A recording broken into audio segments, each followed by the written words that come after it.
Praise the Lord. Hallelujah. ప్రభు యేసుక్రీస్తు నామమునకు ఘనత మహిమ ప్రభావములు కలుగును గాక. బైబిల్ గ్రంథంలో నుంచి మనం ఒక ముఖ్యమైనటువంటి వాక్య భాగమును, వాక్య భావమును, వాక్య సందేశమును, వాక్య సారాంశమును మనము స్టడీ చేద్దాం. క్షీరసాగర మదనం మెడిటేషన్ చేద్దాము. బైబిల్ గ్రంథంలో నుంచి బైబిల్ ఉన్న వాళ్ళు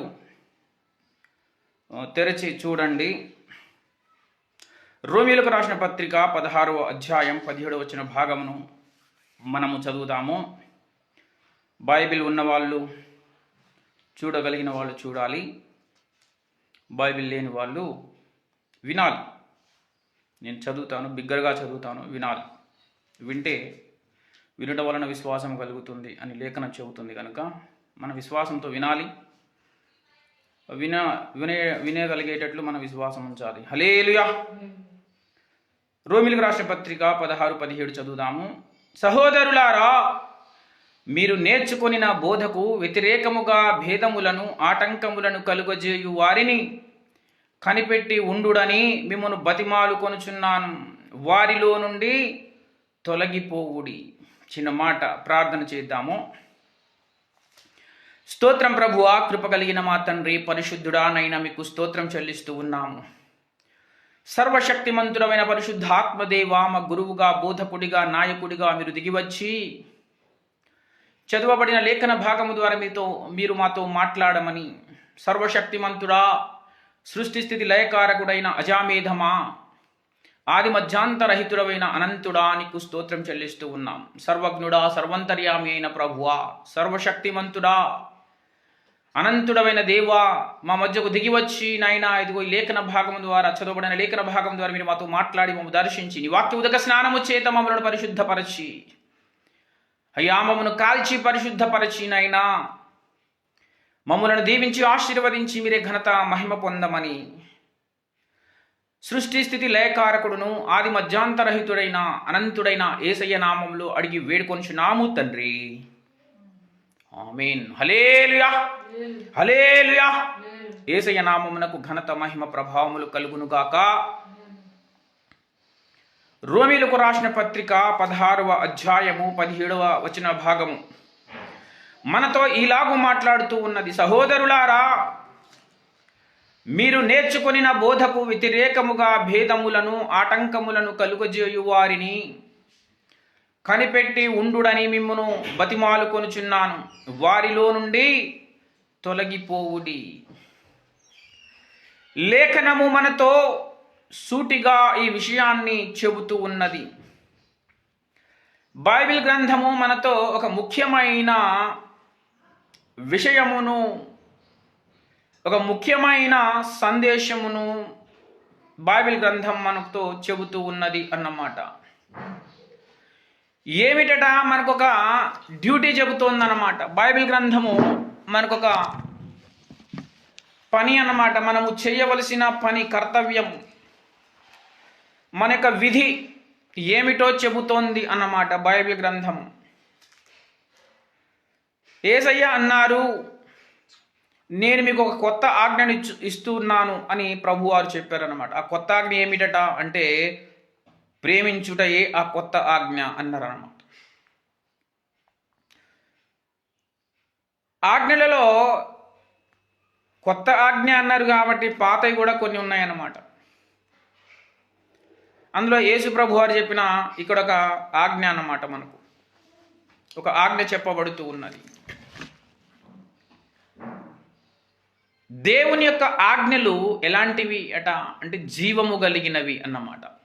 అదేంటో చెబుతా నేను, కానీ ఆ విషయము చెప్పే ముందు మనం కొంచెం ఇంట్రడక్షన్ అన్నమాట. మన విధి ఏమిటో ఇక్కడ చెప్పబడుతూ ఉన్న విషయాన్ని మనం స్టడీ చేద్దాం. బిఫోర్ దట్, దానికంటే ముందు మనం కొంచెం అసలు ఈ విధి చేయడం కంటే ముందు మనకు ఉండవలసిన వైఖరి, మనం ఏమి చేయాలో మనము కొంచెం సావధానముగా ఆలోచన చేయాలి అన్నమాట. లేఖనం మనతో ఏమి చెబుతూ ఉన్నది అంటే మనము ఒక ప్రత్యేకమైన విధిని చేపట్టవలసి ఉన్నది అన్నమాట. దేవుని యొక్క ఆజ్ఞలు, దేవుని యొక్క వాక్యము, దేవుని యొక్క వాక్య భావము, సారము. అరే కోతి కోతి కోతి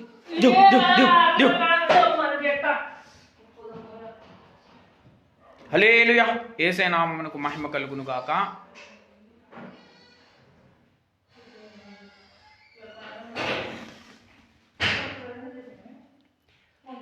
బైబిల్ గ్రంథము మనకు చెప్పేటువంటి విషయము,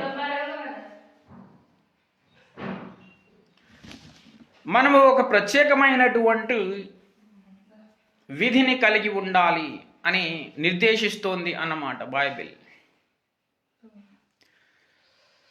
దేవుని ఆజ్ఞలు చాలా భావగర్భితమైనవి అన్నమాట.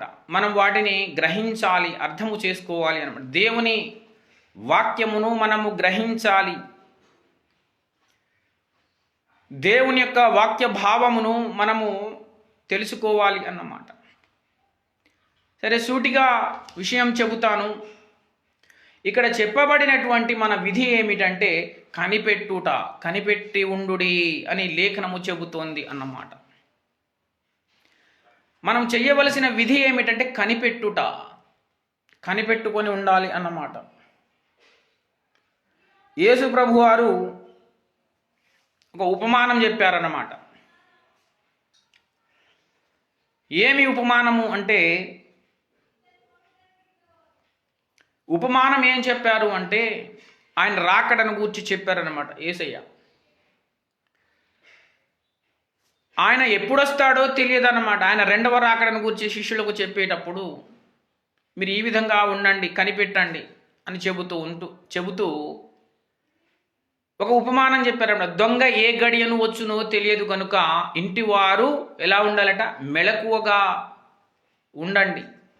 మెలకువ కలిగి, దొంగ ఏ గడియను వచ్చునో తెలియదు, అర్ధరాత్రి వచ్చునో తెల్లవారుజామున వచ్చునో ఏ గడియను వచ్చునో తెలియదు కనుక అతడు వచ్చువేళ మనకు తెలిసినట్లయితే మనము దొంగతనము అంటే అలా జరగకుండా, ఆ నష్టము జరగకుండా మనము జాగ్రత్తగా ఉండడానికి మనకు అవకాశం ఉంటుంది కదా అని యేసు ప్రభు వారు ఒక ఉపమానం చెప్పారన్నమాట.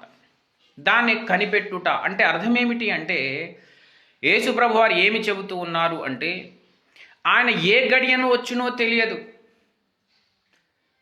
యేసయ్య ఎప్పుడొస్తాడో తెలియదు అన్నమాట. ఆయన రాకడ ఎప్పుడో తెలియదు, యేసు ప్రభు వారి రాకడ ఎప్పుడు జరుగుతుందో తెలియదు కనుక మీరు మెలకువ కలిగి ఉండండి, మెలకువ కలిగి ఉండండి అని చెబుతూ ఉన్నారు అన్నమాట.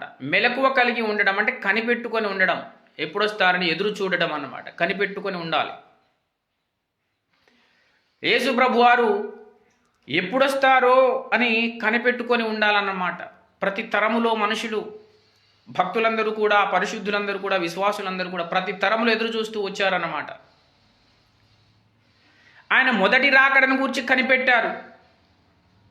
యేసు ప్రభు వారి యొక్క మొదటి రాకడ దేవుడు చెప్పాడు. యెహోవా దేవుడు ఏదెనులో ఆదాము హవ్వలతో చెప్పాడన్నమాట, వాగ్దానం చేశాడు. ఆ వాగ్దానము నెరవేరే కాలము ఎప్పుడు అని ప్రతి తరములో భక్తులు పరిశోధన చేస్తూ, పరిశీలిస్తూ, కనిపెడుతూ వచ్చారు అన్నమాట. అన్ని తరాలలో కనిపెట్టుకుంటూ వచ్చారు. అన్ని తరాల మనుషులు, భక్తులు దేవుడు చెప్పినటువంటి మెస్సియా, దేవుడు పంపిస్తానని చెప్పిన మెస్సియా ఎప్పుడొస్తాడు అని ప్రతి తరపు భక్తులు కనిపెట్టుకుంటూ వచ్చారన్నమాట. ఎన్నో తరాలు గడిచిపోయినాయి. ఆఖరికి ఒక తరం వచ్చింది. మరియమ్మ, పేతురు, యోహానుల తరం వచ్చిందన్నమాట. ఆ తరములో మెస్సియా జన్మించాడన్నమాట. తూర్పు దేశపు జ్ఞానులు ఆ జన్మను గుర్తుపట్టారు, భగవంతుని యొక్క అవతారాన్ని గుర్తుపట్టారన్నమాట. దేవుడు చెప్పాడు, భగవంతుడు చెప్పాడు, అవతరిస్తానని చెప్పాడన్నమాట. అనేక దేశాల చరిత్రలలో, వారి యొక్క వేద వాంగ్మయములలో దేవుడు వారి వేద వాంగ్మయాల ద్వారా, చరిత్ర ద్వారా దేవుడు వారికి చెప్పాడన్నమాట. ఇలా మెస్సియా పుడతాడు అని చెప్పడంతో మనుషులందరూ కూడా ఆయన రాకడ కొరకు ఎదురు చూస్తూ ఉన్నారు. యూదులు చూస్తూ ఉన్నారన్నమాట. ఇప్పటికీ యూదులు ఎదురు చూస్తూనే ఉన్నారు. నజరేయుడైన యేసును మెస్సియాగా యూదులు అంగీకరించలేదన్నమాట. ఇల్లు కట్టువారు నిషేధించిన రాయి మూలకు తలరాయి ఆయను. ఇల్లు కట్టువారు ఎవరంటే యూదులు అన్నమాట, ఇశ్రాయేలీయులు. ఇశ్రాయేలు ప్రజలు మూలరాయిని తృణీకరించారు. ఇల్లు కట్టువారైన వారు మూలరాతిని నిషేధించారు అన్నమాట. అంగీకరించలేదు. యేసు ప్రభు వారి నజరేయుడైన యేసును మెస్సియాగా అంగీకరించలేదు.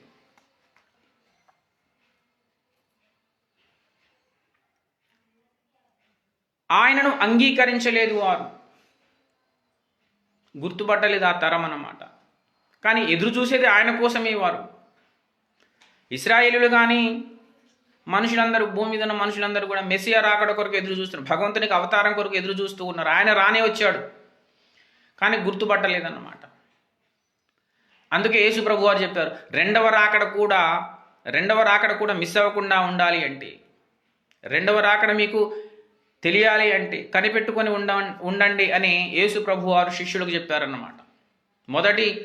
మొదటి రాకడలో ఇశ్రాయేలీయులు ఆయన రాకడను మిస్ అయినట్లుగా మీరు మిస్ అవ్వకుండా ఉండాలి అంటే ఇప్పుడు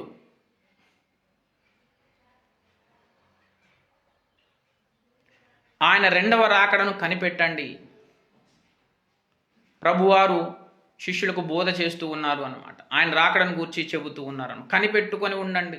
కనిపెట్టుట, ఎదురు చూడాలన్నమాట, పరిశీలించాలి, పరీక్షించుడి అన్నాడనమాట దేవుడు. ఆయా ఆత్మలు దేవుని సంబంధమైనవో కావో పరీక్షించుడి అన్నారు. అన్ని ఆత్మలు దేవుని సంబంధమైన ఆత్మలు కావు. ఆయా ఆత్మలు దేవుని సంబంధమైనవో కావో పరీక్షించుడి అన్నారన్నమాట. పరీక్షించాలి మనం. ఆత్మలు దేవుని సంబంధమైనవా కావా అని పరీక్షించినట్లు ఆయన రాకడను గురించి కూడా మనం పరీక్షిస్తూ ఉండాలి అన్నమాట. ఆయన రాకడ ఎప్పుడు జరుగుతుంది? శిష్యులు అడిగారనమాట. మత్తయి సువార్త 24వ అధ్యాయంలో శిష్యులు యేసయ్యను అడుగుతూ ఉన్నారు, ప్రభువా నీ రాకడకు సూచనలు ఏమిటి? నీ రాకడ ఎప్పుడు జరుగుతుంది అని శిష్యులు అడిగిన ప్రశ్నకు యేసయ్య సమాధానం చెప్పారన్నమాట. యుద్ధములు, జనం మీదకి జనము యుద్ధములు జరుగుతాయి. కరువులు, తెగుళ్ళు, భూకంపాలు వస్తాయి. అబద్ధ క్రీస్తులు వస్తారు అని యేసు ప్రభు వారు ఆయన రాకడను కూర్చున్నటువంటి గురుతులు చెబుతూ ఉన్నారు అన్నమాట. ఆయన రాకడ సమయంలో ఈ భూలోకం ఎలాగుంటుంది, మనుషులు ఎలాగుంటారు, ఈ లోకం ఎలా ఉంటుంది, ఏ లోకంలో పరిస్థితులు ఎలాగుంటాయో యేసు ప్రభు వారు శిష్యులకు చెబుతూ ఉన్నారు అన్నమాట. జనం మీదికి జనములు వేస్తారట, రాజ్యం మీదికి రాజ్యములు వేస్తారట. యుద్ధాలు, కరువులు, భూకంపాలు, తెగుళ్ళు ఇలాగూ జరుగుతూ ఉంటుంది కనుక మీరు కనిపెట్టుకొని ఉండండి అని యేసు ప్రభు వారు చెబుతూ ఉన్నారన్నమాట. ఏం ఆ డేటు, టైం చెప్పొచ్చు కదా మరి యేసయ్య. యేసు ప్రభు వారు క్రీస్తు శకం అనేది యేసు ప్రభు వారి కాలం నుంచి కూడా, యేసు ప్రభు వారి భూమి మీద ఉన్నప్పుడు కూడా సమయాన్ని రాసేటువంటి విధానం ఉంది. ఈ సమయాన్ని రాసేటువంటి విధానం ప్రకారమే ఆయన రెండవ రాకడ ఎప్పుడు జరుగుతుందో డేటు, టైం మాకు చెప్తే ఆ టైం, డేటు మేము కనిపెట్టుకొని ఉంటాం కదా ప్రభు అని ఉండొచ్చు అనమాట. కాలములను, సమయములను దేవుడు తన స్వాధీనం అందించుకొని ఉన్నాడు. కాలములను, సమయములను మీరు తెలుసుకొనుట మీ పని కాదు.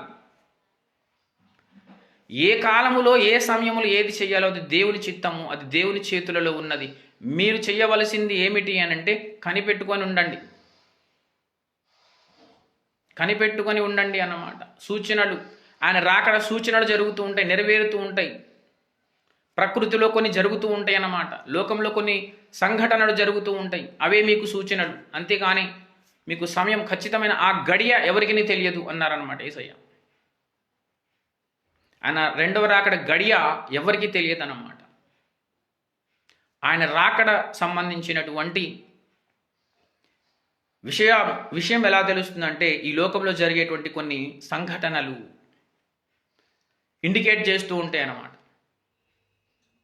వాటిని చూసి గుర్తుపట్టాలి. ఆ ఇండికేషన్స్ని మనము పరీక్షిస్తూ ఉండాలి, కనిపెట్టుకుంటూ ఉండాలన్నమాట. ఏం జరుగుతుంది ఇప్పుడు, బైబిల్ ప్రకారం ఏం జరుగుతుంది, లోకంలో ఏం జరుగుతుంది, అని మనం తెలుసుకుంటూ దేవుని ప్రార్థిస్తూ మనం దేవుని సన్నిధానంలో మనం పరిశుద్ధులముగా ఎదుగుతూ భక్తి జీవితంలో ఎదుగుతూ అపోస్తలుడైన పౌలు గారి యొక్క రూపంలోనికి మనం మారాలన్నమాట. మనస్సు మారి నూతన మగుట వలన రూపాంతరం పొందుతూ ఈ విషయాలను కనిపెడుతూ మనము మనస్సు మారి నూతనమవుతూ మన భక్తి సాధనలో మనం ముందుకు సాగిపోతూ ఎక్కలేని ఎత్తైన కొండ పరిశుద్ధ కొండను మనం ఎక్కుతూ దేవుని రాకడ కొరకు ఎదురు చూస్తూ మనం భక్తిలో పరిపూర్ణులవ్వడానికి భక్తి సాధన చేస్తూ ఉండాలి అన్నమాట. యేసయ్య రాకడ సమయంలో ఒక స్త్రీ ఉన్నది, ఒక విధవరాలు ఉన్నది. ఆమె దేవాలయమును విడువక పట్టుకొని ఆమె కన్యాత్వము మొదలుకొని వృద్ధాప్యము వరకు ఉపవాసములతోనూ ఆమె ఆయనను గూర్చి ఎదురు చూస్తూ ఉన్నది అట. మెస్సియాను గూర్చి ఎదురు చూస్తూ ఉన్నది. ఆమె కనిపెట్టుకొని ఎదురు చూస్తూ ఉన్నది. ఒక విధవరాలు ఉన్నది. ఆమె విడవక దేవాలయమును పట్టుకొని ఉందట. మెస్సియా రావడం ఆమె కన్నులారా చూస్తాననే వాగ్దానం ఆమెకున్నది అన్నమాట. దానికోసం ఆమె కనిపెడుతూ ఉన్నది. ఎంతో కాలము ఉపవాసాలతో జాగరణముతోను విడవక దేవాలయమును పట్టుకొని భక్తి సాధన చేస్తూ ఆయన రాకడ కొరకు ఎదురు చూస్తూ ఉన్నది అన్నమాట. అలాగే మనం భక్తి సాధన చేస్తూ ఆయన రాకడ కొరకు మనం ఎదురు చూడాలి. హల్లెలూయా, హల్లెలూయా. యేసయ్య నామమునకు మహిమ కలుగును గాక. అలాగే మనం ఎదురు చూడాలి. దాన్నే మనం ఏమంటాము అంటే కనిపెట్టుకొని ఉండాలి అన్నమాట. కనిపెట్టుకొని ఉండాలి మనం. అయితే ఇలా కనిపెట్టవలసిన విషయాలలో ప్రస్తుతం మనం చదివిన మూల వాక్యం మనతో చెబుతున్న ఒక విషయం ఉంది, కనిపెట్టుట. దీంతో నేను ఈ అంశాన్ని ముగించేస్తాను. మనము ప్రార్థన చేద్దాం. స్వపరీక్ష చేసుకొని మన ప్రభు యొక్క శరీరంలోను రక్తంలోను పాలు పొందుదాము. ఇక్కడ చెప్పబడుతున్న విషయం, సహోదరులారా, మీరు నేర్చుకున్న బోధకు వ్యతిరేకముగా భేదములను ఆటంకములను కలుగుజేయు వారిని కనిపెట్టి ఉండుడని మిమ్మల్ని బతిమాలుకొనుచున్నాను. కనిపెట్టి ఉండండి. ఏమి కనిపెట్టాలట మనము అంటే బోధకు వ్యతిరేకమైన వాటిని. మనము నేర్చుకొనిన బోధకు వ్యతిరేకమైన బోధను మనము కనిపెట్టి ఉండాలి అట. బోధను కనిపెట్టాలి మనం. ఆ బోధలలో భాగమే ఆయన రెండవ రాకడకు సంబంధించిన ఇండికేషన్స్ అన్నమాట, సూచనలు.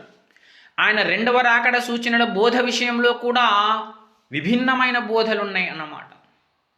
యేసు ప్రభు వారు చెప్పినటువంటి రెండవ రాకడను గూర్చినటువంటి అంశము మీద అనేకమైన విభిన్నమైన బోధలు ఉన్నాయన్నమాట. ఒకరు శ్రమలకు ముందే సంఘం ఎత్తబడుతుందంటారు, ఒకరు శ్రమల తర్వాత సంఘం ఎత్తబడుతుందంటారు, ఒకరేమో శ్రమల మధ్యలో సంఘం ఎత్తబడుతుంది అంటారు. ఇంతకు సంఘం ఎప్పుడు ఎత్తబడుతుంది అనేది వినేవారికి చాలా కన్ఫ్యూజన్ అన్నమాట, గందరగోళపు పరిస్థితి. కనిపెట్టుకొని ఉండడం ఎట్లా? కనిపెడదామంటే ఇప్పుడు ఏ బోధ అసలు? అందుకే బోధల విషయంలో కనిపెట్టాలి ముందు. ఆయన రెండవ రాకడను మనం కనిపెట్టాలి అంటే ముందు ఈ బోధల విషయంలో మనము కనిపెట్టడం అనేది ఉండాలి. బోధలను కనిపెట్టాలి. మనము ఒక ఇంటికి వెళ్తూ ఉన్నాము.